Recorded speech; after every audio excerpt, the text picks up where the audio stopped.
Ako si Honcho, wag niyo kalimutan. Kung pa rin nagugat ng galaw niyo, wag niyo kong tawanan. Di ako nawala, di lang ako maingay, pero bawat hakbang ko may kwento't kulay. Nagkamali man ako, tao lang din to, pero sana maisip niyo kung saan kayo nagsimulang totoo. Bago pa ang fame, bago ang ginto't papuri, ako yung unang nanalig kahit di pa kayo kilala sa uri. Ako ang tinig, bumuo ng himig, bago pa dumami ang hype, ako na ang legit. XB yan, hindi yan basta pangalan lang. Ako ang batayang pundasyon bago kayo sumikat. Di na kailangang ipagsigawan ang ambag ko. Kung wala si Honcho, di buo ang grupo. Maraming sumubok pero isa lang ang totoo. Ako ang original, kilalanin nyo kung sino ho.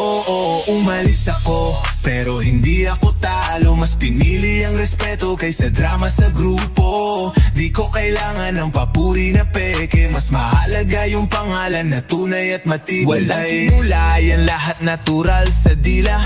Respeto ang sukli, hindi kwento sa kamera. Sila'y nag-iba para lang sa eksena. Ako'y nanatiling totoo kahit wala na. Pinalad man ang iba, di ko yan kinutya, pero wag niyong kalimutang ako ang nauna. Ugat ng sistema, bago may sistema. Di ko kailangang sumama sa hype para magkatwina. Sa dulo ng kwento, kayo'y magkakampi. Ako mag-isa pero di kailanman naging talo. Di ako galit pero wag niyo kalimutan, ako ang ex-batalyon simula't katapusan. Oo, umalis ako pero hindi ako talo. Mas pinili ang respeto kaysa drama sa grupo. Di ko kailangan ng papuri na peke, mas mahalaga yung pangalan na tunay at matibay.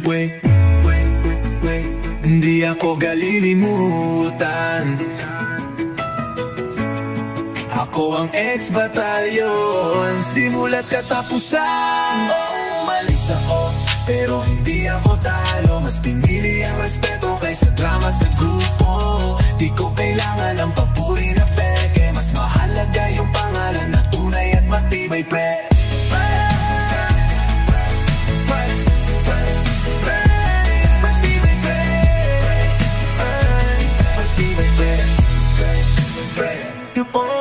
Umalis ako pero hindi ako talo. Mas pinili ang respeto kaysa drama sa grupo.